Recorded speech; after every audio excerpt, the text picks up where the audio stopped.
"Pretend to hug me," the little girl whispered, her voice shaking like it was the last thing holding her together.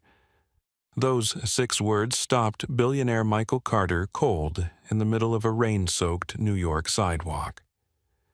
If this opening made your heart clench even a little, let me know in the comments where you're watching from, because what happens next will challenge everything you think you know about desperation, courage, and fate. And trust me, the deeper this story goes, the darker the truths become. Michael had been walking along the edge of Bryant Park, head down, coat collar, turned up against the cold drizzle. Another long day of pretending he was fine, pretending he was still the man people expected him to be. Ever since his wife Hannah died a year earlier, life had become a blur of obligations and silence. The board meeting he'd just left hadn't helped. They spent an hour telling him how to honor Hannah's legacy while completely missing the fact that he barely recognized himself anymore. He needed airspace, anything that didn't look like the life he'd built and then lost. That's when the girl slammed into him. A little thing, thin arms, soaked hoodie, tangled dark curls plastered to her cheeks. She grabbed 2 fistfuls of his coat like she was clinging to a lifeline. "Please," she whispered again, pressing her face into his chest. "Pretend to hug me. Please, mister." Before Michael could respond, a man's voice cut through the crowd. "Lily. Stop right there." The tone wasn't concerned. It was angry, sharp-practiced. Michael looked up to see a uniformed employee from the Willow Creek Youth Center pushing through pedestrians, his eyes locked on the girl in Michael's arms. And in that instant, before he even understood why Michael hugged her back, not a polite pat, a full fatherly embrace. He dropped one hand to the back of her head, shielding her, and raised his voice with the steady authority that once commanded entire boardrooms. "There you are, sweetheart. I've been looking everywhere for you." The staffer froze. His expression flickered when he took in Michael's tailored coat, the watch worth more than the man's monthly salary, the absolute confidence in his posture. "Sir, my apologies." I thought Michael didn't let him finish. "You thought what?" "That you could grab my daughter off the street." His voice carried, and people nearby slowed, sensing tension. Phones discreetly lifted, recording. The staffer swallowed hard. Willow Creek reported a runaway. And I'm telling you, Michael cut in, "This child is mine. Back up." The man's jaw clenched, but the crowd was watching and he knew it. With a stiff nod and a tight glare at Lily, he stepped away and disappeared into the moving river of umbrellas and night. Only when he was gone did Lily's body relax in Michael's arms, though her fingers still gripped his coat like she expected someone to rip her away. Michael studied her. She couldn't have been more than 8, maybe 9, shivering from more than the cold. There was something in her eyes he recognized too well, a child's version of the grief he carried. "You okay?" he asked gently. She shook her head. "Please don't let him take me back. Not yet. He thinks I ran alone." Michael frowned. "What do you mean, not yet?" She swallowed hard. "My brother's still in there." Brother. The word hit Michael like a weight. She wasn't running for herself. She was running to figure out whether someone she loved was still safe. He forced calm into his voice. "Why were they after you? What's happening in that place?" Lily looked over her shoulder as if shadows might have ears. "I can tell you, but not here. They have people who watch the streets. They have rules, and if someone breaks them..." Her voice cracked. "Kids don't come back from the quiet room." A chill ran through Michael that had nothing to do with the weather. He had 2 choices: walk away or step into the storm this child was clearly living in. The version of himself from a year ago would have handed her to authorities, filed a report, trusted the system. The man he had become, the one who'd lost everything that ever mattered, knew better. "Come with me," he said, making the decision before fear or logic could interrupt. He guided her toward a boutique hotel on 7th Avenue, where the concierge knew him by name and wouldn't ask questions. The lobby's warm lights reflected off the marble floor as they stepped inside, a sharp contrast to the world Lily was used to. She stood frozen, taking it all in like she wasn't sure she was allowed to breathe in a place like this. "You're safe here," Michael assured her. She looked up at him, studying his face with a seriousness far beyond her years. "Are you rich?" The question surprised him, and the softness, the sincerity in her voice nearly broke him. "It doesn't matter right now," he said. "You're safe. That's what matters." But Lily shook her head. "It matters to them. They only hurt the kids nobody pays for." In that moment, the elevator dinged behind them, and the doors slid open.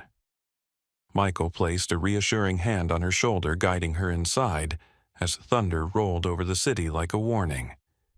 He didn't know it yet, but those 6 trembling words, "pretend to hug me," were about to pull him into a world darker than he'd ever imagined.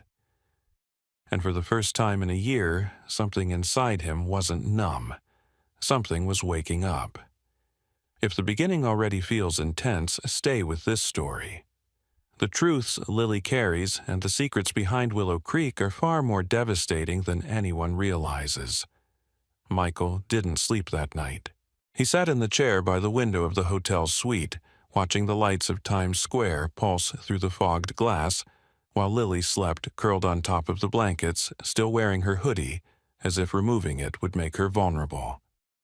Every time she shifted, he found himself glancing over, afraid she'd wake in a panic. Grief had emptied his life for a year, but now something else stirred, an uneasy sense of responsibility he hadn't felt since the day he signed his wife's foundation papers.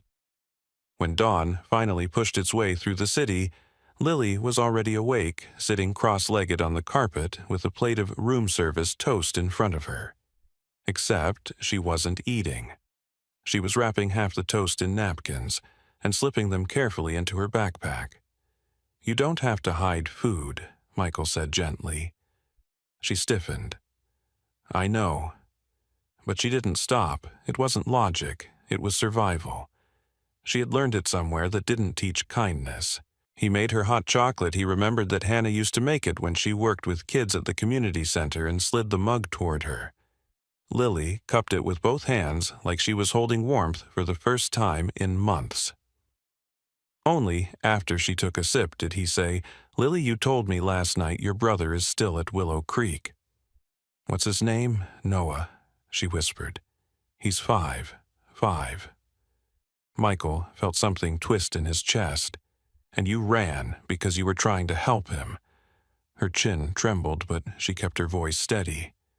"They said I was too old to adopt. They said families want little kids, not big ones like me. They told me Noah had a meeting with a family last week, but I wasn't allowed in the room. Afterward, he wouldn't talk. He just cried. Then they put him in quiet time because he wouldn't regulate." Michael paused. "Is that the quiet room you told me about?" She nodded, eyes fixed on the mug. "It's in the basement. They only send you there when you're too loud or when you ask too many questions. They say it's to help you calm down, but the kids come out different. Quieter, scared. Some don't come back at all." He had known systems could fail. He'd seen corruption in business, government, even charities. But hearing a child say kids didn't come back hit with a force he wasn't ready for. "We're going to see your brother today," he said. "Legally, calmly. I'm not sneaking into anything." She nodded, but he could tell she didn't believe the world cared about the rules the same way he did. He called Elaine Porter the one person who told him the truth, even when he didn't want to hear it. When he explained what happened, she sighed heavily. "Michael, I'm going to say this with love. You cannot fix the foster system in one morning, and you sure as hell can't walk into a state-licensed facility demanding answers. There are protocols. And public perception. You're still the face of Carter Dynamics. You can't be seen stealing children." "I didn't steal her," he said. "I protected her. There's a difference, maybe to you, not to the state. But If you're determined to see this place go as a donor, say you're exploring partnerships for Hannah's foundation, they'll roll out a red carpet. He hated the idea of using his wife's name as a tactic, but if it opened the door to Noah, he'd accept the discomfort. A few hours later, the car ride to Willow Creek felt colder than the weather. Lily pressed her forehead against the window, watching the streets shift from bright Manhattan energy to the quiet, struggling neighborhoods of Newark. "That one?" she whispered as they pulled up to a brick building that looked too clean on the outside and too dead behind the windows. Willow Creek Youth Center. Fresh paint. New security cameras. A banner claiming safe futures start here. A man in a tailored suit waited by the entrance. "Mr. Carter, welcome. Director Harrington is expecting you."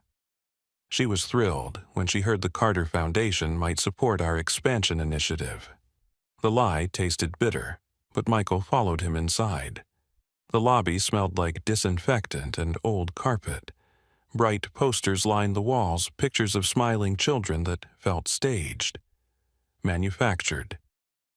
Director Marjorie Harrington appeared with a smile sharp enough to cut glass. "Mr. Carter, what an honor. We rarely see donors of your stature visiting personally. Most prefer email. I like to understand places before I support them," Michael answered evenly. "Of course." She led him down the hallway. "Here, structure and discipline guide everything we do. Many of these children come from instability. They need routine." Lily walked silently beside him, shoulders hunched, eyes lowered. The transformation from the child in the hotel to this fearful version made his stomach tighten. A door opened, and a small figure darted out, colliding with Lily so hard he nearly knocked her over. Noah. Tiny pale eyes wide with exhaustion.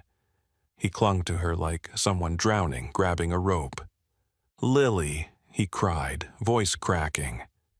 "They said you left. They said you weren't coming back." She knelt, cupping his cheeks. "I'm here, buddy. I'm right here." Harrington's smile faltered. "They're very attached, codependent even. We've been working on separating them so they can adapt better to new families." "Lily, dear, you know you aren't adoption ready." Something in Michael snapped.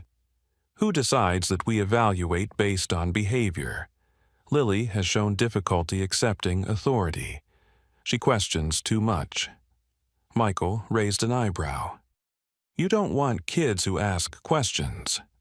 Her eyes hardened. "Only those who can thrive within structure." Noah flinched when Harrington reached toward him.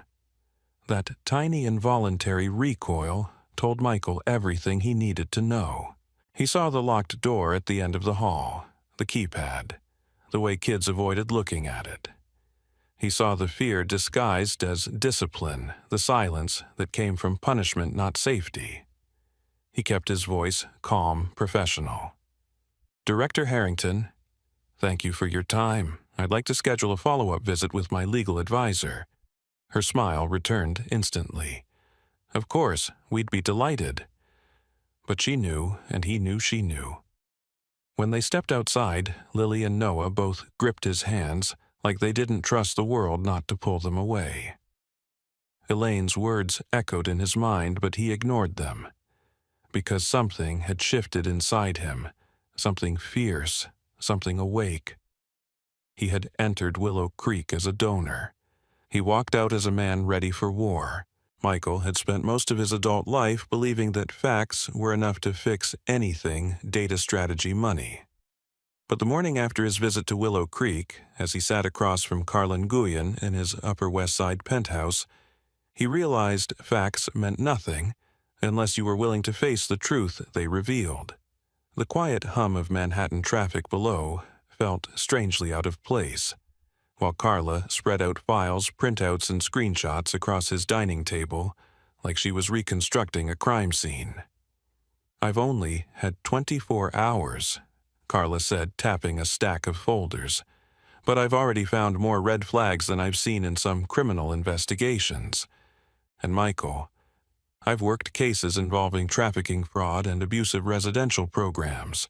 This one, it's bad. Lily sat on the sofa nearby, knees pulled to her chest, quietly coloring. But she wasn't drawing flowers or animals. She was drawing doors. Small rectangular doors with a single window at the top and a keypad beside them. Dozens of them. Michael glanced at the pages Carla laid out. Walk me through it. Willow Creek files show a suspicious number of failed or terminated adoptions, she said. Kids flagged as behavioral problems right before placement kids who'd been stable for months. After that, the high-need classification doubles their funding. Then there's the medical logs. Sedatives used far more often than their roster should justify. She slid him a spreadsheet. Here, look at the dates. Every time a child is reclassified as high need, the state funding spikes. Someone is profiting from keeping these kids unadoptable. Michael stared at the printed rows, anger rising like a tide. That director, Harrington. She knew exactly what she was doing. Carla nodded. But the money is only part of it. Kids disappear from their records every few months. No adoption forms, no transfer paperwork, just relocated to therapeutic program with no location listed. Lily stopped coloring. She didn't look up, but her voice was very small. Those are the kids who didn't come back. The room went still. Carla knelt beside her gently. Sweetheart, could you tell me about that? Only what you want to share. Lily hesitated, pressing the crayon into the page so hard it snapped in half. They'd take them at night. Not the daytime staff, different people. They wore dark jackets.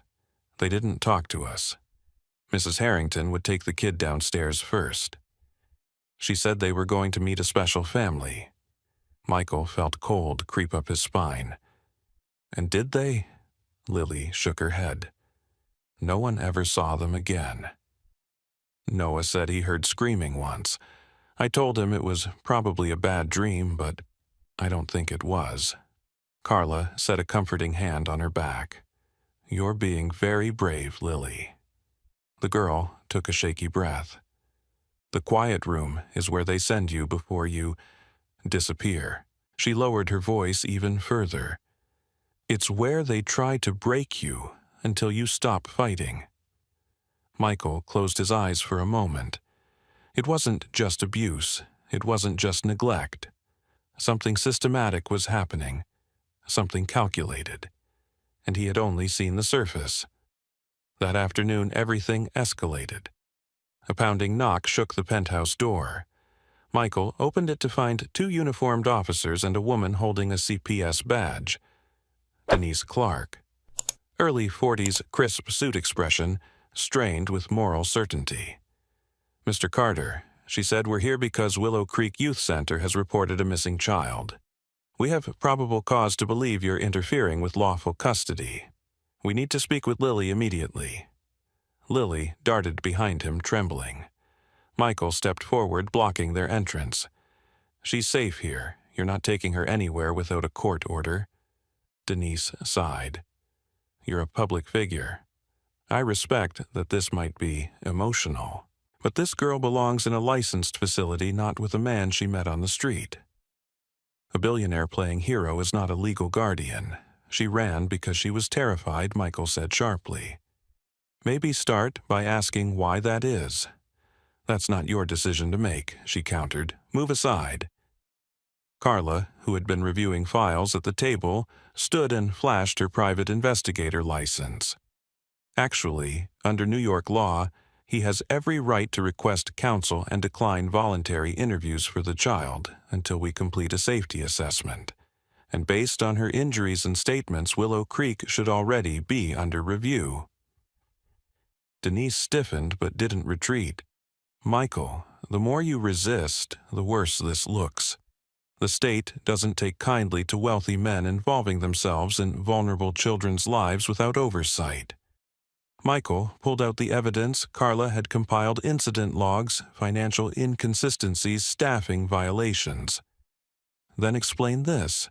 Explain why children at Willow Creek keep getting reclassified as behavioral cases right before adoption. Explain why some vanish from the system entirely. The officers exchanged glances. Denise didn't answer. Instead, Lily stepped forward, voice shaking. "You want to know what happens there, I'll tell you." She pointed at the drawings scattered on the table. "Those are quiet room doors. They keep you there until you stop crying. Noah was there 3 times, and the last kid they took downstairs didn't come back. They said he was adopted, but it was nighttime. Families don't come at night." Something shifted in the room. The officer's expression softened. Denise's posture faltered.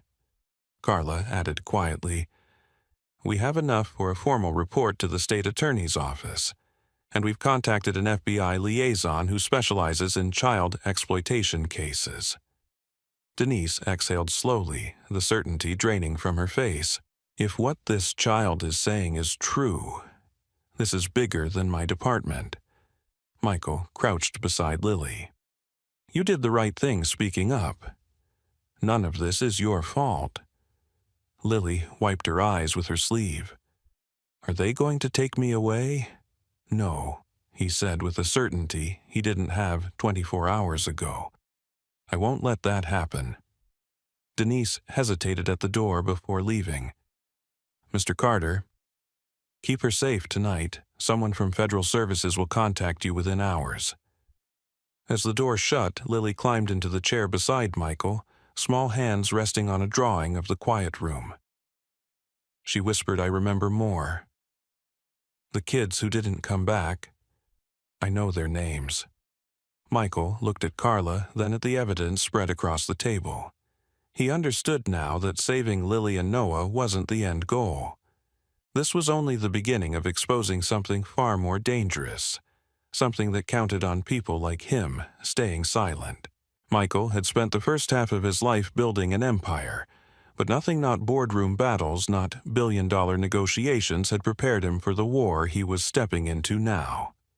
This wasn't a hostile takeover or a market disruption.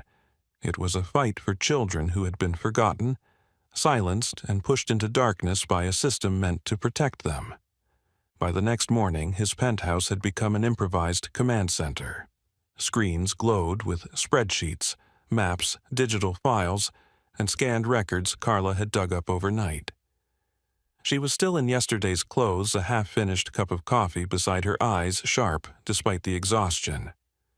"Michael," she said as he approached, "I got a call from the FBI liaison agent, Jordan Pike. He wants to meet in 1 hour. He read the summary of Lily's testimony. He says it matches patterns from another investigation they've been tracking." Michael took a breath. The air felt heavier than the penthouse could hold. "So Willow Creek isn't alone." "No," Carla said, "not even close." He looked across the room at Lily and Noah sitting on the carpet building a small city out of wooden blocks. Noah hadn't spoken much since arriving, but he copied every move his sister made. When Lily placed a block, he placed one. When she looked up to check on Michael, he did too. They trusted him, and trust he knew was a debt you paid with action. Agent Pike arrived exactly on the hour, a tall man in his 50s silver hair clipped short, wearing the expression of someone who's seen too much and has no patience for excuses. He introduced himself, sat down, and got straight to the point. "I've reviewed your investigator's evidence," Pike said, tapping a thick folder. "If even half of this holds, you're looking at widespread corruption and possible trafficking. What I need from you is cooperation, documentation, and restraint." "Restraint?" Michael raised an eyebrow. Pike nodded. "You're a wealthy, high-profile figure. If you go public too early, these people will scatter. We've been tracking similar facilities for months. They move fast when threatened." Michael leaned forward, voice low. "They are hurting children. Hurting them in ways I can barely wrap my mind around." And you want me to stay quiet? I want you to help us build a case that shuts down every place like Willow Creek Pike said calmly. One viral interview won't do that. Evidence will. Carla slid a file across the table. We can give you evidence. Lily remembers names, dates, which kids disappeared. I've already matched some of them to missing minors from other counties. Pike flipped through the documents, his expression tightening. Good work. Very good work. Then he looked directly at Michael. But we need more. Financial trails, staff connections, internal logs, and most importantly, full statements from Lily and Noah when they're ready. Michael glanced toward the children. They've been through enough. And if they can help save other kids, Pike said softly, they'll never have to wonder if they could have stopped something terrible. The truth of that settled in the room like a weight. At noon, Michael called a board meeting, his first in months. Executives appeared on screen surprised to see him energized instead of hollow.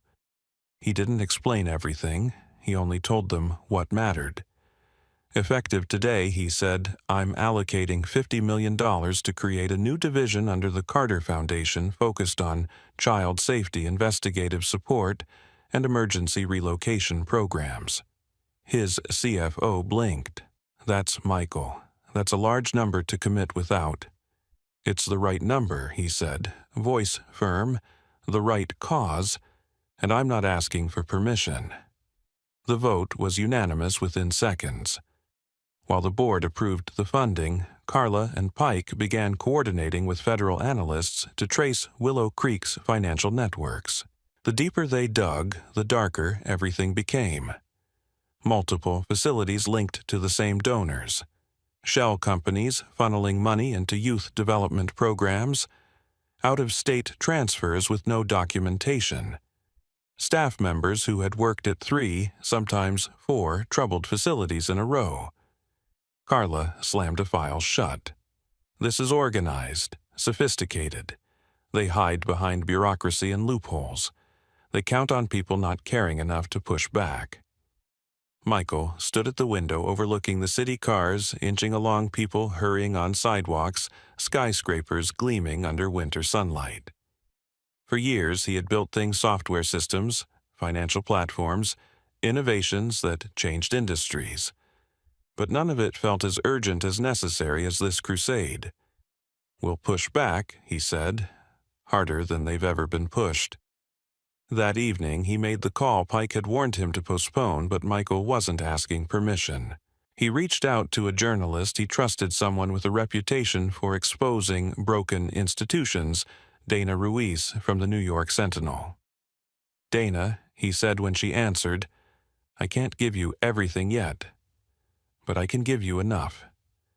I can give you the beginning of a story the country needs to hear. There was a pause. Then her voice shifted into the tone of someone sensing fire beneath the floorboards. How soon can we meet tonight?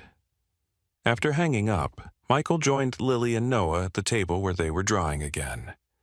But these weren't pictures of doors or hallways. Lily had drawn a house with a garden, windows full of light, and a swing set out front. Noah had drawn himself holding Lily's hand, and behind them a taller figure he labeled in careful block letters, Michael. She looked up at him. Are you fighting the bad people? Yes, he said. Are you going to win? He held her gaze, feeling the weight of her question settle into his bones. Yes, he said again, his voice steady and certain. We're going to win, all of us. Because what started as a single act of compassion on a sidewalk had turned into a war, he was willing to give everything to win a war, not fought with weapons, but with truth, courage, and the determination of a man who finally understood he had something worth fighting for again.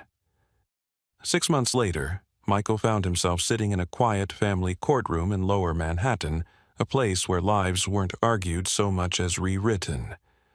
The room was small, sunlit, lined with wooden benches, polished by decades of families holding their breath. Today it was his turn. Lily sat beside him in a pale blue dress, She picked herself, swinging her feet gently, her hand tucked into his. Noah clung to the stuffed bear Michael had bought him the week he moved in, a bear he never went to sleep without. They looked calmer, healthier, fuller. Not healed, not entirely, but blooming in ways only safety allows. Carla sat behind them, hands folded, watching them with quiet pride. Agent Pike and his team were there too, along with Dr. Harris, their therapist, who had guided all three of them through every terrifying memory and hesitant step toward trust. Judge Lorraine Adler entered, a woman in her early 60s with a firm voice and warm eyes. She reviewed the paperwork in front of her, then looked up at the three of them. "Mr. Carter," she began, "I've read through the full file. It's extensive." She paused, almost smiling. "Most people never take on this much work in a lifetime. You did it in less than a year." Michael nodded, the magnitude of that truth settling in his chest. "They've changed me, Your Honor." Judge Adler looked at Lily and Noah.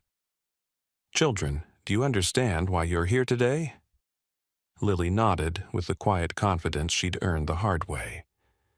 "You're deciding if we get to stay with Michael forever. And is that what you want?" "Yes," Lily said without hesitation. "He's our home now." Noah squeezed his bear and whispered, "I want him to be my dad." Judge Adler's voice softened. "And Mr. Carter, you understand the commitment you are making. These children have endured harm most adults can't comprehend. They will need your patience, your consistency, and your heart for the rest of your life. Do you accept that responsibility I already have?" He said, his voice steady. "They're my kids. I'm not going anywhere." The judge nodded and signed the papers. "In the eyes of the state of New York, you are now a family. Congratulations." Lily let out a breath that sounded like she'd been holding it for years. Noah climbed straight into Michael's lap, arms tight around his neck. Carla wiped her eyes. Even Agent Pike cleared his throat and looked away. When they stepped outside, the sunlight felt warmer than it had in months. But the day wasn't just about his family. It was about every child still waiting to be found. Every child still in the dark corners of a system that had failed them. The Carter Child Protection Initiative had grown faster than he ever imagined. What started as a $50 million investment had become a national coalition of investigators, child advocates, and former survivors trained to help kids transition into safe homes. Willow Creek had been shut down and nearly 24 employees charged. That part of the war was over, but something much larger had begun. Later that afternoon, Michael, Lily, and Noah arrived at the new residential center, the Beacon House, a renovated brick building overlooking the Hudson River. The sound of children laughing spilled out into the courtyard. Dozens of families were gathered for the opening ceremony. Some were foster parents. Some were adoptive families. Some were volunteers who had arrived from across the country after reading the Sentinel's report. And some were children who had survived places like Willow Creek and were finally on the path toward healing. Dana Ruiz was there with her camera crew documenting the ribbon-cutting ceremony for a follow-up piece on national reform efforts. When she spotted Michael and the kids, she lowered her microphone. "You ready?" she asked. "As ready as anyone can be," he said with a small smile. She recorded his speech on the steps of the new center. He didn't talk about money or influence or what he had done. He talked about Lily, about Noah, about the thousands of children who needed more than sympathy. They needed someone to fight for them even when they couldn't speak up. When he finished, families erupted into applause. Lily held his hand tightly. Noah leaned into his side. After the crowd thinned, Lily led him inside the center, tugging him toward a room filled with art supplies and open windows. "Look," she said, pointing at a long table where kids were painting. "They're making their safe place pictures like Dr. Harris taught us. One little girl no older than 6 looked up with eyes that reminded him achingly of Lily on that rain-soaked night. She whispered, "Are you the man who helps kids?" Michael knelt down to her level. "I try to," he said gently, "but I also have help. A lot of help." Lily stepped beside him, lifting her chin with a confidence that still floored him. "We help too," she said. "Me and my brother.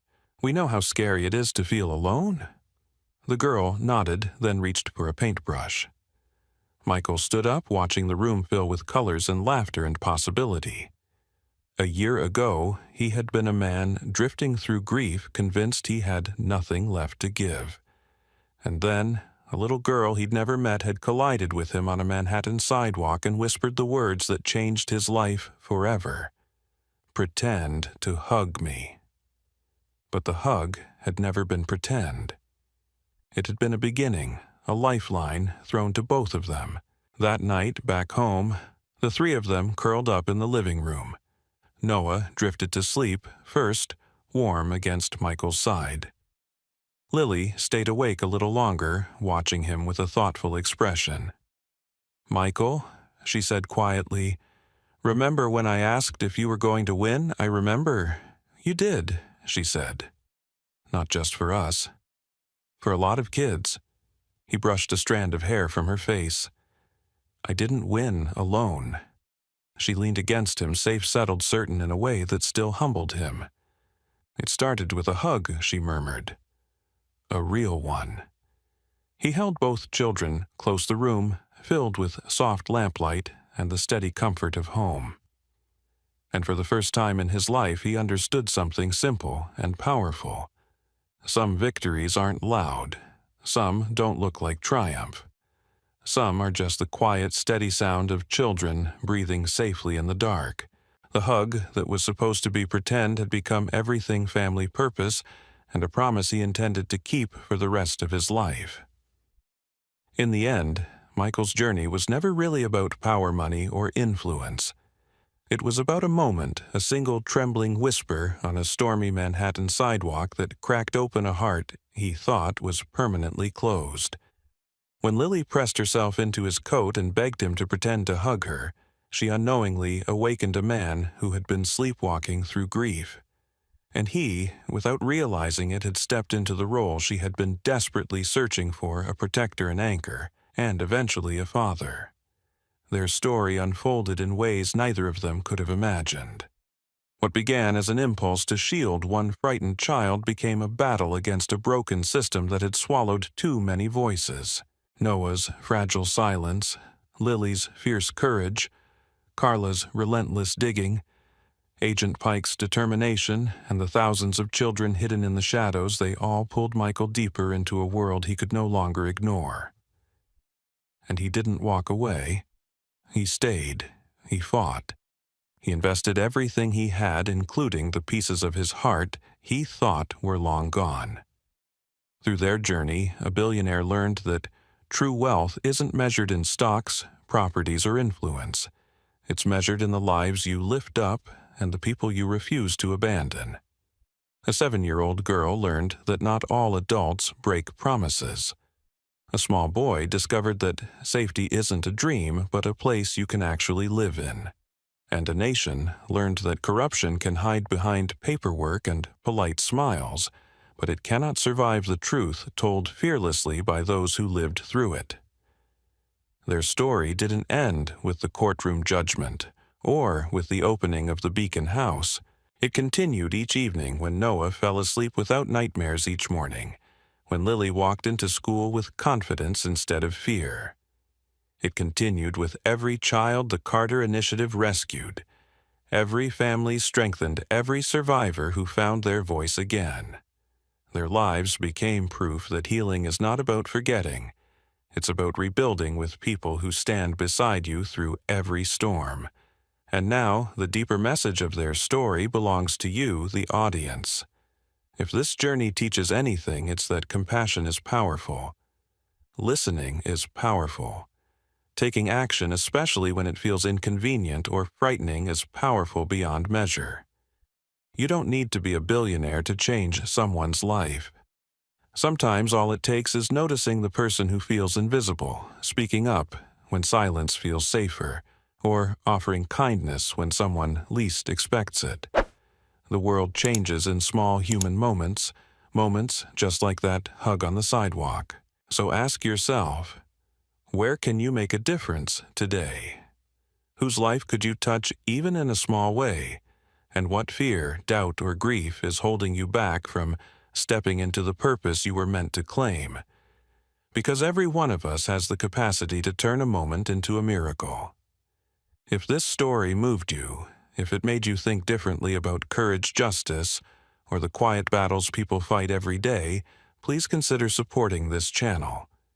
Your subscription helps us continue creating meaningful stories that inspire, heal, and empower. Click subscribe, leave a comment, and help us share messages that matter. Your support gives us the strength to bring the next powerful story to life.